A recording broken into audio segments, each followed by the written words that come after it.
Oi, eu sou Paulo Gutenberg, você está no canal Leitura Católica e eu estou hoje com esse livretinho Respostas da Bíblia a partir do sentido original para cada lar cristão, do padre Vicente Rostes, eu acho que é assim que se pronuncia.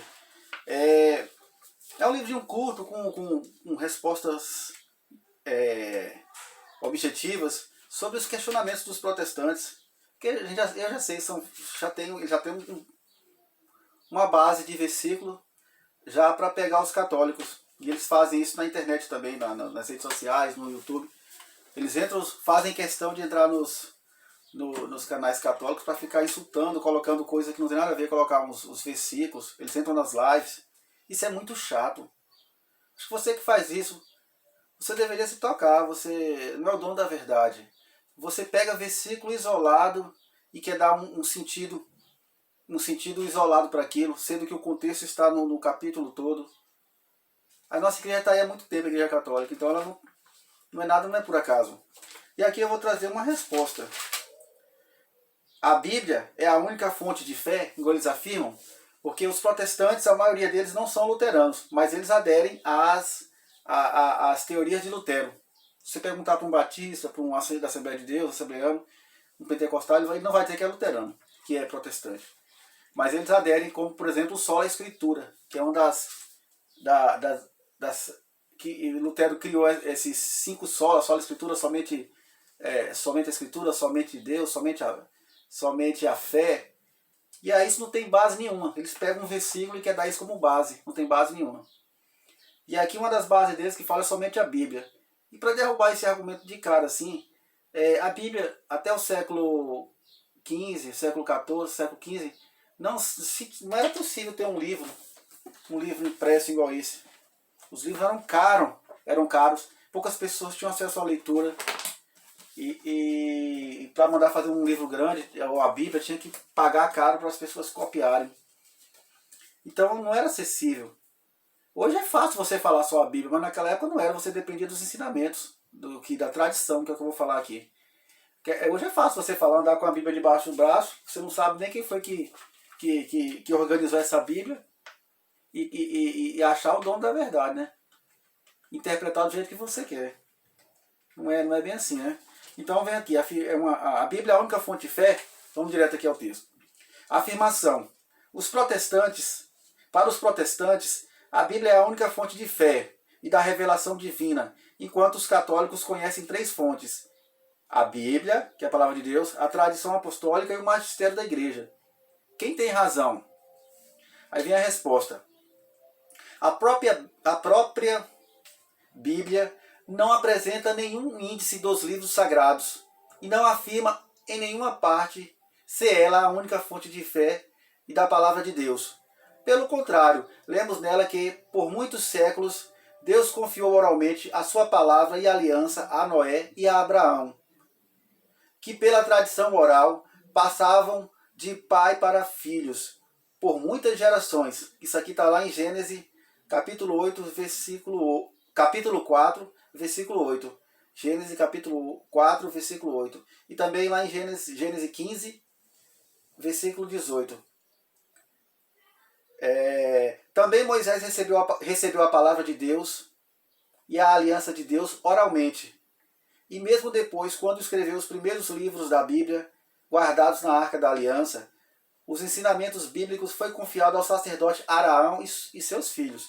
Isso aqui está lá em Levítico 10, do 8 ao 11. Que os sacerdotes vêm da tribo de Levi, né? E começou lá com Araão. Também Jesus não escreveu e não mandou escrever nenhum livro, mas escolheu, ensinou e autorizou oralmente os apóstolos, ordenando-lhes: foi-me dado todo o poder no céu e na terra, e depois pregar a todos os povos, ensinando-os a observar tudo o que vos mandei.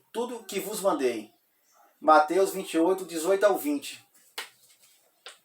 Cumprindo esta ordem, os primeiros cristãos espalharam o evangelho por tradição oral em toda a parte durante os primeiros decênios, como se pode ler nas seguintes cartas de Paulo. Então lá no início lá não tinha Bíblia também. Como é que é aí? Como é que você vai falar somente a Bíblia naquela época? Não tinha, nem sabia qual era o livro que era o certo. Tinha uma infinidade de livros que hoje tem os evangelhos apócrifos, as cartas apócrifas, os livros apócrifos da Bíblia, que não entrou na Bíblia, porque a igreja decidiu isso, a igreja católica, lá no concílio de Hipona, do século IV para o século V. Como podemos ler nas seguintes cartas de Paulo, Tito 1:5. Deixe-te em Creta para que regules o que falta e estabeleças presbíteros nas cidades, segundo as prescrições que te dei. Aí vem em 2 Timóteo 2, do 1 ao 2.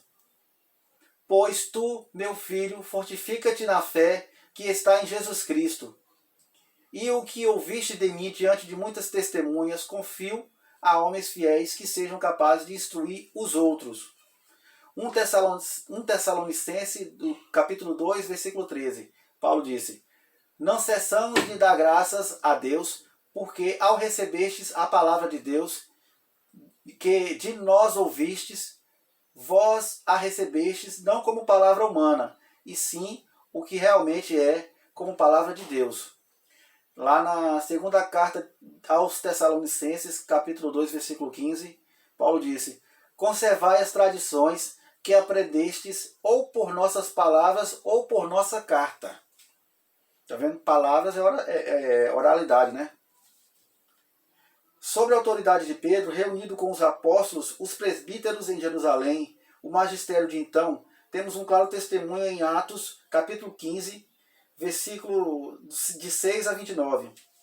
Lá fala, reuniram-se então os apóstolos e presbíteros para examinar a questão, a circuncisão dos pagãos convertidos.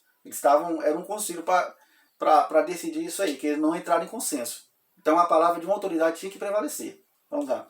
E depois de ter discutido longamente, Pedro ergueu-se e disse, tendo nós sabido que alguns saindo do meio de nós, sem nenhuma ordem de nossa parte, da parte de Pedro, vos perturbaram com discursos que agitaram as vossas almas. Aprove a nós, depois de nos termos reunido, escolher alguns homens e enviá-los a vós, que vos exporão as minhas coisas de viva voz.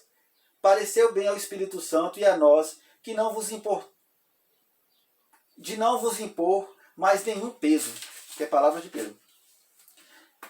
Esta autoridade de Pedro, ele tinha recebido de Jesus quando este lhe disse, em Mateus 16, 18 ao 19, eu te digo, tu és Pedro, e sobre esta pedra edificarei a minha igreja. Eu te darei as chaves do reino dos céus. E o que ligares na terra será ligado no céu. E o que desligares na terra será desligado nos céus.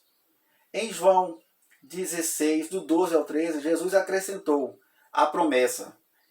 Quando vier o Espírito da verdade, vos guiará por toda a verdade. Ele fala que ainda ia enviar o Espírito ainda ia ensinar muito mais coisas, ensinar e a interpretar e a entender. E Jesus falou, tem coisas que vocês não entendem agora, vão entender depois. E realmente, tem muita coisa que Jesus falava, os apóstolos não entendiam nada. Como aquela passagem de João, capítulo 6 de João, que Jesus fala, em verdade, se não comer minha carne, não beber meu sangue, não terá a vida eterna, lá no capítulo 6 de João, que é o pão da vida. Pode-se concluir então, primeiro, Jesus escolheu, autorizou e enviou os apóstolos sob a presidência, a autoridade de Pedro, a evangelizar todos os povos, estabelecendo assim um magistério da igreja. Segundo, este ensinamento oral e pelas cartas foi transmitido pelos apóstolos como a tradição apostólica aos bispos e presbíteros por ele escolhidos e consagrados. Isso aqui está lá em Mateus 1, versículo 5, 2 Timóteo 2, versículo 12, 1 Pedro 5, do 1 ao 2. Somente depois de mais de 2 séculos, o Papa, reunido com os bispos em concílio, declarou uma parte desses escritos da tradição como cânon de livros sagrados, ou Sagrada Escritura, ou Bíblia. Somente depois de 2 séculos começou a organizar. Ainda não estava consagrada a Bíblia que a gente conhece hoje. Então é muita coisa, né? 2 séculos, 200 anos. A pessoa tem 40 anos hoje, ela quer falar que é somente a Bíblia. Ela não viveu naquela época lá, para saber como é que era. A Bíblia é a palavra de Deus, mas não vem só dela. Ela vem da igreja, da autoridade da igreja, que é a palavra de Deus. E Deus autorizou a igreja a ter essa autoridade. 3. Somente depois de mais de 2 séculos, tá, o Papa autorizou, tá? Beleza. Aí vem, continuando aqui. Reservando-se o direito e a obrigação de vigiar sobre sua autêntica interpretação, de acordo com a tradição apostólica. Concluindo aqui, né? Daí, quando os católicos obedecem ao magistério da igreja, eles têm a certeza interior de cumprir a vontade de Deus, mesmo quando estão exercendo práticas que não estão explicitamente ensinadas na Bíblia. Porque muita coisa não está na Bíblia. João mesmo falou lá no final do livro de João, do Evangelho de João, lá no último capítulo, que Jesus fez muito mais coisas, né?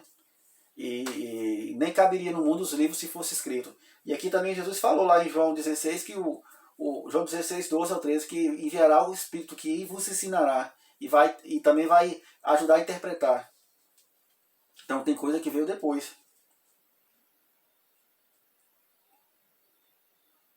São exemplos as diversas tradições e devoções que integram uma prática secular da vivência religiosa do católico, ou quando deixam de lado muitas prescrições que por motivos especiais circunciais obrigavam o povo de Israel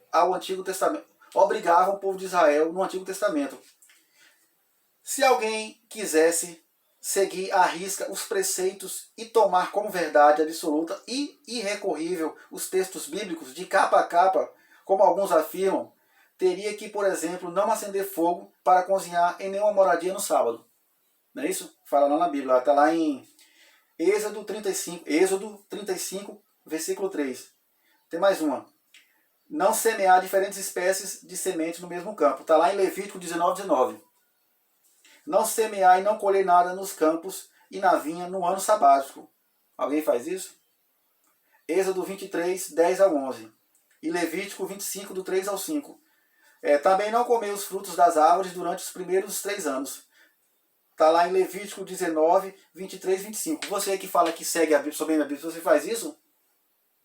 Você planta uma árvore, você espera 3 anos. Lá está dizendo a palavra de Deus que você tem que esperar 3 anos. Se você for seguir as coisas literalmente igual fala, que é só aquilo e pronto.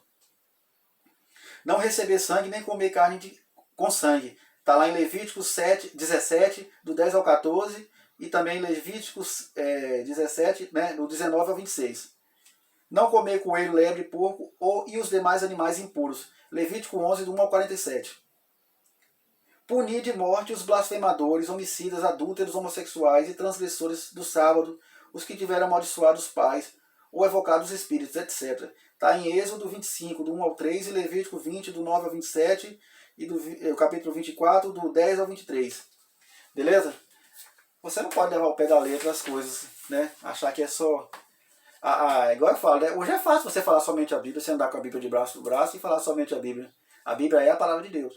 Mas temos 3 pilares, que é a palavra de Deus, o magistério e a tradição. Nenhum sobrepõe ao outro. E nenhum sobrepõe a Cristo. Cristo é a cabeça da igreja. Em relação a essas leis, igual inclusive a última lei que eu falei que você pode matar os blasfemadores e tal, aqui Jesus fala também, né? Não pensem que eu vim para abolir a lei e os profetas. Não vim abolir, mas dar-lhe pleno cumprimento. Ele não veio para abolir a lei, Jesus Cristo. Mas Jesus Cristo, a lei dele é o amor. Igual está lá em João 13, Evangelho de João, capítulo 13, versículo 34. Jesus fala, eu vos dou um novo mandamento, e vos ameis uns aos outros, assim como eu vos amei. E isso foi o que disse o nosso Senhor Jesus Cristo. Então, a lei é o amor. É amar a Deus sobre todas as coisas. Igual está lá em Lucas, capítulo 10, no início lá, que tem que ele conta a parábola do bom samaritano, que fala, amar a Deus sobre todas as coisas e ao seu próximo como a ti mesmo. Está no capítulo 10 de Lucas. Então, quando a gente ama o próximo, a gente não julga o outro, a gente não se acha melhor do que o outro. Não se acha, não tem essa prepotência, essa arrogância de achar que eu estou certo. E você pegar uma coisa que veio da Igreja Católica, que é a palavra de Deus, a Bíblia, e querer usar isso contra ela mesma, contra a igreja. O próprio diabo, quando tentou Jesus lá no deserto, ele usou a palavra de Deus para colocar Jesus em erro. E é isso que as pessoas fazem, usam a palavra de Deus para colocar a gente no erro. Deus só criou uma igreja, que foi a Igreja Católica, beleza? Jesus abençoe, grande abraço. Peço sua ajuda se você assistiu até aqui, meu irmão, minha irmã, que se inscreva, curta, comente e compartilhe esse conteúdo, beleza? Valeu, grande abraço, valeu.